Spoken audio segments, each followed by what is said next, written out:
वो उम्मीदवार अब दे देगा जाने को। अब आ सकता हूँ सर का वीडियो बनाना। हाँ ले लो मेरे साथ आपके साथ यहाँ से ये कौन है भाई? और तमाम जिम्मेदारान और मिलत और जिम्मेदारान मजलिस इत्तेहादुल मुस्लिमीन, मौजूद हाज़रीन इकराम, बुज़ुर्गान मिलत, मेरी इज़्ज़तदार माँ और बहनों, मैं आप तमाम का शुक्रगुजार हूँ कि आपने अपना कीमती वक्त निकालकर आज के इस जलसे में शिरकत की। मैं सबसे पहले इस बात का तज़किरा बहैसियत एक जिम्मेदार एक जमात के कि मजलिस इत्तेहादुल मुस्लिमीन ने जो फैसला लेकर मुख्तलिफ असम्बली हल्क़े-जात से अपने उम्मीदवारों को नामजद किया और उनको टिकट दिया, ये फैसला मैंने तमाम मजलिस के जिम्मेदारों से मुशावरत के बाद ये फैसला मैंने लिया और ये आखिरी फैसला मेरा है। और मैं इसमें शुक्रिया अदा करना चाहता हूँ हमारे हैदराबाद से तशरीफ लाए, जो हैदराबाद से मजलिस इत्तेहादुल मुस्लिमीन के अब्ज़र्वर हैं, जनाब माजिद हुसैन साहब का, जनाब अख्तरुल ईमान साहब का, मेरे छोटे भाई जनाब आदिल हसन का, जनरल सेक्रेटरी आफ्ताब साहब का। ये फैसला मैंने लिया है और अगर किसी मेरे मजलिस के जिम्मेदारों को शिकायत है तो आपकी शिकायत मुझसे होनी चाहिए, और अगर कोई इस फैसले से नाराज़ होना वाजिबी है क्योंकि हम सबको टिकट नहीं दे सकते, मैं उन नाराज़ लोगों से भी अपील कर रहा हूं कि आज भी आपके लिए हमारे दरवाजे, दिल के दरवाजे खुले हैं, आप आ जाइए, मैं आपको सीने से लगाने तैयार हूं। दूसरी अहम बात यह है कि आप जानते हैं कि मजलिस इत्तेहादुल मुस्लिमीन ने जनाब कुशवाहा साहब की पार्टी के साथ, बहुजन समाज पार्टी के साथ, देवेंद्र यादव साहब की पार्टी के साथ और जनाब राजभर साहब की पार्टी के साथ और दो सियासी पार्टियों के साथ हमने मिलकर एक ग्रैंड डेमोक्रेटिक सेकुलर फ्रंट बनाया है और सब ने ये तय किया कि इसके चीफ मिनिस्टर के उम्मीदवार मोहतरम उपेंद्र कुशवाहा साहब रहेंगे और उसके कन्वीनर देवेंद्र यादव साहब रहेंगे। तो मजलिस इत्तेहादुल मुस्लिमीन इस सेकुलर फ्रंट का एक हिस्सा है और पिछले 2 दिन से अल्हम्दुलिल्लाह मैं बहुजन समाज पार्टी और उपेंद्र कुशवाहा साहब के पार्टी के उम्मीदवारों के तायीद में एक इंतखाबी मुहिम चला रहा हूं पहले फेज के चुनाव के लिए। तीसरी अहम बात यह है कि ये सीमांचल का हिस्सा है और हमारी लड़ाई 5 साल पहले सीमांचल की इंसाफ की लड़ाई का हमने आगाज किया था और इंशाअल्लाह ताला अल्लाह सुब्हाना व तआला जब तक मुझे इस दुनिया में जिंदा रखेगा, जब तक मेरी जिंदगी वफा करते रहेगी, मैं सीमांचल जिंदाबाद के नारे लगाता रहूंगा, सीमांचल जिंदाबाद के नारे लगाता रहूंगा। हम ना सिर्फ नारा भी लगाएंगे सीमांचल जिंदाबाद का, बल्कि सीमांचल की इंसाफ की लड़ाई को लड़ते रहेंगे। और हम आपसे वादा कर रहे हैं कि मैंने आज उपेंद्र कुशवाहा साहब से बात भी की और उनसे ये कहा कि आपने जो इलेक्शन मैनिफेस्टो जारी किया उसमें इस बात को भी शामिल कर लिया जाए कि भारत के संविधान की दफा 371 के तहत एक कमीशन बनना चाहिए ताकि सीमांचल की इंसाफ के लिए जिस तरह से हमारे मुल्क में मुख्तलिफ हिस्से, मिसाल के तौर पर सरजमीन दखन में, गुलबर्गा कर्नाटका में 371 के तहत एक कमीशन बनाया गया। उसमें सहूलत ये होती है कि उस इलाके को पैसे जो मिलते हैं वो इलाका तय करता है कि उस इलाके में कौन सा तरक्याती विकास का, डेवलपमेंट का काम करवाया जाए। तो कुशवाहा साहब ने मुझसे कहा कि ओवैसी साहब, आप अमूर जा रहे हैं, आप इस बात का ऐलान कर दीजिए कि डेमोक्रेटिक सेक्युलर अलायंस फ्रंट इस बात के लिए राजी है कि इंशाअल्लाह ताला हम आर्टिकल 371 के तहत बिहार में सीमांचल को इस तरह का मौका देंगे इंशाअल्लाह ताला। चौथी बात यह है कि हमारे भाई शाहनवाज हमारे दरमियान में है। मैं यकीनन मेरे दिल से हमेशा दुआ निकलती, ये मैं कोई सियासी मकसद के लिए नहीं कह रहा हूं या आपके वोट बटोरने के लिए कह रहा हूं, बल्कि मैंने जनाब शाहनवाज साहब के वालिद मरहूम जनाब तस्लीमुद्दीन साहब रहमतुल्लाह अलैह को बहैसियत रुकने पार्लिमान बड़ी करीब से देखा है, बड़े करीब से देखा है। और मेरी सियासी जिंदगी मुख्तसर है। मैंने अपनी मुख्तसर की सियासी जिंदगी में ऐसे कायदीन को कम देखा जो अपने पार्टी के लोगों से कभी मरूब नहीं होते थे। मैंने तस्लीमुद्दीन साहब को लालू प्रसाद यादव से इस तरह बात करते देखा कि वो बराबरी की बात कर रहे थे, मरूब होकर, नजरों को नीचे रखकर या हाथ बांधकर नहीं, बल्कि बराबरी से बात कर रहे थे। मैंने तस्लीमुद्दीन साहब को, जब मैं पार्लियामेंट में गया था 2004 में, उसके बाद मैंने देखा तो तस्लीम साहब ने कहा कि बेटा ऐसे ही इनसे बात करने से इनके दिमाग में बात बैठती है, वरना ये लोग मेरी इज्जत नहीं करते।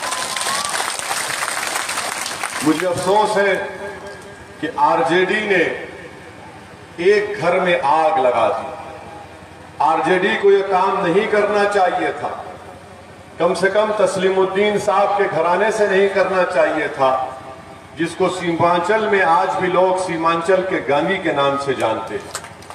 तो इस तरह का गैर वाजबी काम, गैर अखलाकी काम एक सिटिंग एमएलए को आपने उसका टिकट काट दिया, आपके पार्टी से कोई एमपी का इलेक्शन लड़ा, आवाम ने उसको वोट नहीं दिया, वो नाकाम हो गए।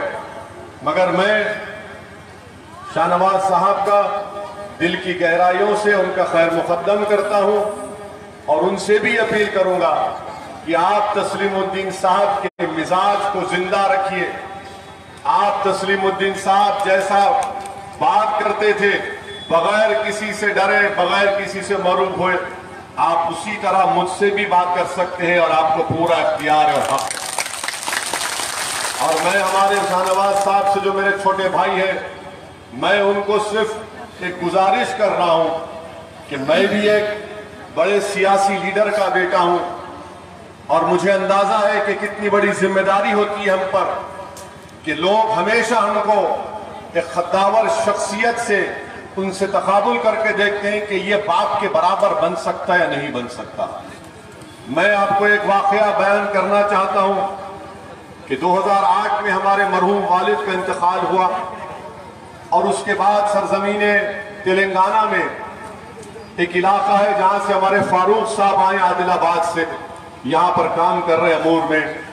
भैंसा एक इलाका है, वहां पर एक फिरका परस्त तंजीम है, हिंदू वाहिनी के लोगों ने एक घर में 8 लोगों को बंद करके उनको जला दिया था और वो जिंदा जल गए, उनका इंतकाल हो गया, शहीद हो गए। तो रात में हमारे वहां पर म्युनिसिपैलिटी के चेयरमैन जनाब जाबिर साहब हैं, वो भी आएंगे। उन्होंने मुझे रात में इत्तला दी कि साहब ऐसा वाकया हुआ है और आपको आना है। तो मैं हैदराबाद से निकला और हैदराबाद से फारूक साहब बताएंगे कि भैंसा 250 किलोमीटर के फासले पर है। मेरे पास उस जमाने में फोर्ड एंडेवर गाड़ी थी, क्योंकि जाबिर साहब ने कहा कि आपको आना पड़ेगा, कैसा भी आओ साहब। मैंने कहा कि रोड बंद है, तो जाबिर साहब ने मुझसे कहा कि फुला गांव से वो रोड लेकर आप आइए। खैर बहरहाल हम अकेले वहां पर पहुंचे और हमारे मजलिस के जिम्मेदारों के साथ हम उस गांव में गए। हमने घर के दरवाजों को खोला और उन लाशों को निकाला जो बहुत तकरीबन जल चुकी थी। बड़ा एहतजाज हुआ। वक्त होम मिनिस्टर की गाड़ी के सामने हम ठहर गए, पूरे जिम्मेदार ठहर गए। बहरहाल बहुत बड़ा एहतजाज हुआ। तो मैं रात में जब वापस आ रहा था, निजामाबाद में पेट्रोल डीजल के लिए गाड़ी के लिए पेट्रोल स्टेशन पर रुका, तो फजर की नमाज पढ़ के हम आए। तो नमाज के मस्जिद के सामने से एक ज़ईफ शख्स चलते हुए आए और आकर मुझसे पूछा कि क्या तुम असदुद्दीन ओवैसी हो? मैंने कहा कि हाँ, मेरा नाम असदुद्दीन ओवैसी है। तो उन्होंने पूछा कहाँ से आ रहे तुम? मैंने कहा यह वाकया हुआ भैंसा में, जहाँ पर हिंदू वाहिनी के लोगों ने 8 एक घर के अफराद खानदान को जिंदा जला दिया। हमने एहतजाज किया। तो उस ज़ईफ शख्स ने मुझे कहा कि जरा गाड़ी से उतरो। मैं गाड़ी से उतरा और मुझे अपने सीने से लगा कर कहा कि तुम्हारा बाप सलाहुद्दीन ओवैसी अब जिंदा है।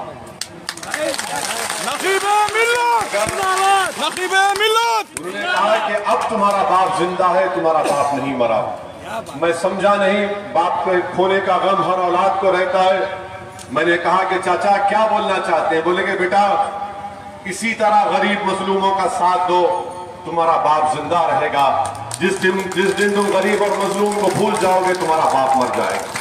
तो शाहनवाज साहब, आप गरीबों के लिए, मजलूमों के लिए लड़ते रहिए। सीमांचल के गरीबों के लिए तस्लीमुद्दीन साहब का नाम अल्लाह सुबह क़यामत तक जिंदा रखेगा। ये एक ज़ईफ शख्स ने मुझे सिखाया।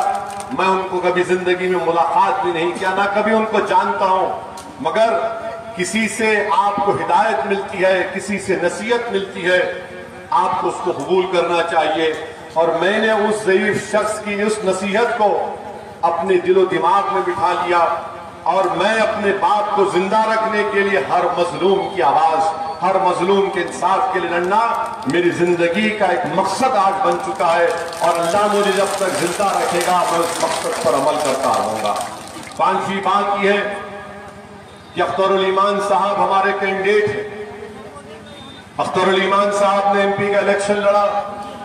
हम तमाम ने कोशिश की। मैं शुक्रिया अदा करता हूं हमारे मजलिस के तमाम जिम्मेदारों का और आप तमाम का जिन्होंने हमारे हक में, हमारे उम्मीदवार के हक में वोट दिया। उनको कामयाबी नहीं मिली। आज अख्तर भाई हमारे बिहार के सदर यहां से बहैसियत उम्मीदवार इलेक्शन लड़ रहे हैं। मैं आपसे सिर्फ एक ही अपील कर रहा हूं कि आज बिहार की विधानसभा में ऐसे लोगों की जरूरत है जो बिहार की विधानसभा में जाकर ना सिर्फ बिहार के गरीब मजलूम आवाम की आवाज को उठाएं, बल्कि सीमांचल की इस इलाके में बसने वाले जिनकी आवाज को पटना नहीं सुनता है। आज पटना में जो लोग बैठते हैं वो सीमांचल के ताल्लुक से अंधे हैं, बहरे हैं, गूंगे हैं। इन अंधे, बहरे और गूंगों को अख्तरुल ईमान के रूप में पटना में एक आवाज उठेगी जो सीमांचल के तड़पते हुए नौजवानों के दिलों में जो आवाज है, जो हमारी माँ और बहनों के दिलों में जो ख्वाब है, जो हमारे बुजुर्गों में जो आंसू है, उसकी तर्जुमानी करने का काम इंशाअल्लाह ताला मजलिस का हर उम्मीदवार जो सीमांचल से लड़ रहा है, पटना में इनकलाब आएगा, पटना में सीमांचल का जलजला आएगा। पटना की कुर्सी पर जो कुछ बैठेगा उसको हम उस वक्त तक चैन से बैठने नहीं देंगे जब तक के सीमांचल की जमीन पर बसने वालों से इंसाफ नहीं किया जाएगा। इसीलिए हमारा हर जलसे में नारा होगा कि सीमांचल जिंदाबाद, सीमांचल जिंदाबाद, सीमांचल जिंदाबाद। अब अहम बात, आज 7वीं बात यह है कि यहां से आरजेडी के जो उम्मीदवार हैं, 35 साल से वो सियासत में, कई मर्तबा उनको आपने अपना विधायक, अपना MLA बनाया। कांग्रेस के भी है और आरजेडी के साथ भी है। अब आप बताइए कि इतनी बड़ी बाढ़ आई, पूरी धान की फसल बर्बाद हो गई।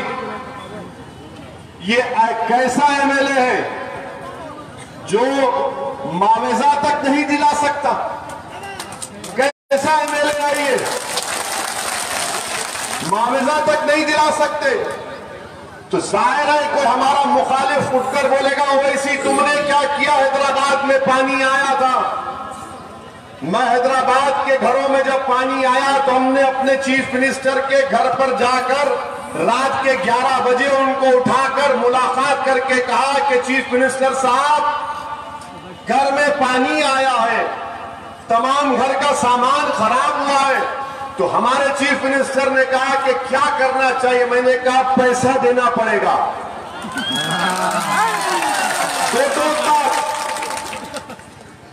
लच्छेदार गुफ्तगू ने पैसा देना पड़ेगा। बोले आप जाइए, सुबह तक ऐलान करूंगा। और सुबह में चीफ मिनिस्टर ने ऐलान किया कि एक एक घर जिसमें पानी आया उनको एक घर को 10,000 रुपये दिए जाएंगे। मैंने फोन करके कहा कि आपने ऐलान कर दिया, शुरू कब कर रहे? तो चीफ मिनिस्टर ने कहा क्या आप मेरे सर पर बैठ जाएंगे? मैंने कहा नहीं सर, सर पर नहीं बैठेंगे, आपके सामने आकर कुर्सी डालकर बैठकर आपसे मुतालबा करेंगे। तो दूसरे दिन 24 घंटे में वो ऐलान पे अमल होना शुरू हो गया। और मेरी तकरीर अगर हैदराबाद तक भी जाएगी तो याकूतपुरा असेंबली हल्के में कल तक 2 करोड़ 20 लाख सिर्फ एक असेंबली हल्के में गवर्नमेंट के लोग, मंजलिस के एमएलए और कॉर्पोरेटर जाकर घर घर हर एक को दे रहे हैं। ये काम ये एमएलए नहीं कर सकता था, ये काम नहीं कर सकते थे। तो मुआवजा नहीं दिला सकते गवर्नमेंट से। फ्लड आया तो क्या बर्बाद हो जाए? यकीनन फ्लड आता है, मगर हुकूमत, एमएलए, एमपी क्या कर रहा है? सब आराम से बैठे, क्योंकि सीमांचल में बसने वाले का इंसान नहीं है। क्या वो बैसा में फ्लड आया तो क्या वहां पर उनकी तकलीफ को कोई नहीं देखा जाएगा?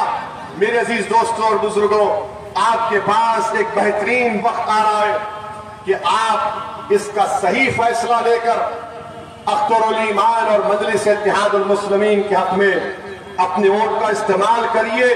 हम आपसे वादा कर रहे हैं सीमांचल की आवाम से कि इंशाअल्लाह ताला हर एक आदमी तक सड़क होगी और बाढ़ से निजात होगी इंशाअल्लाह। हर एक आदमी के लिए सड़क होगी और बाढ़ से निजात होगी। अब जब अख्तर भाई जीत जाएंगे इंशाअल्लाह ताला आपके वोट और दुआओं से, जब शाहनवाज जीत जाएंगे, जब मजलिस का एमएलए जीत जाएगा, तो जब वो जीत कर आएंगे आपकी जबान से कुछ नहीं निकलेगा। आपसे बोलेंगे कि आपकी पार्टी का नारा था हर एक आदमी तक सड़क, बाढ़ से निजात, काम शुरू करो, और काम शुरू होगा इंशाअल्लाह। अब ये बात कांग्रेस और जेडीयू के या फिर आरजेडी के जलसों से नहीं बोलेंगे। लफ्ज सीमांचल बोलने से उनको पेट में दर्द होता, बहुत दर्द होता है। अब तुम्हारा दर्द बढ़ेगा, क्योंकि जहां कहीं तुमको जेडीयू, कांग्रेस, आरजेडी, बीजेपी का दिखेगा, आप सिर्फ कुछ नहीं कहना, उनको देखते ही नारा मारना, सीमांचल, सीमांचल। बस इनको पैगाम मिल जाएगा कि अब हवा कुछ और है यहाँ पर। अब हवा का रुख बदल चुका है, अब इंसाफ मिलेगा, अब हम इंसाफ हासिल करेंगे। आप बताइए कि जिस विधानसभा से अख्तरुल ईमान इलेक्शन लड़